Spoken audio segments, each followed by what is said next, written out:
A seguito di un'inchiesta televisiva sul falso biologico, così è stato chiamato, in Italia sono state toccate un po' tutte le regioni. Lei ha presentato un'interrogazione in Consiglio regionale alla quale ha dato risposta l'assessore all'agricoltura Cristiano Sciaurli per fare chiarezza sul Friuli Venezia Giulia, sulla situazione qui in regione. Che cosa ne è emerso?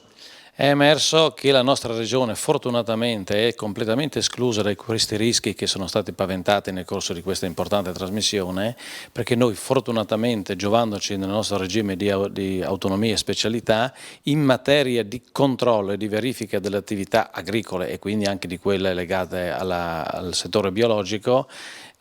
abbiamo un'organizzazione autonoma che è quella dell'ERSA e che non solo fa delle verifiche metodiche, organizzate e sistematiche ogni anno, e tutte le verifiche fatte sia nel 2015 che nel 2016 hanno dato esito negativo, nel senso che non si sono risolte con nessuna indagine supplementare. Quindi vuol dire che chi fa agricoltura biologica nella nostra regione lo fa in modo serio, probabilmente anche ispirato da quello che è la nostra organizzazione regionale, e questa è una situazione estremamente importante perché il biologico in questa regione è in grande crescita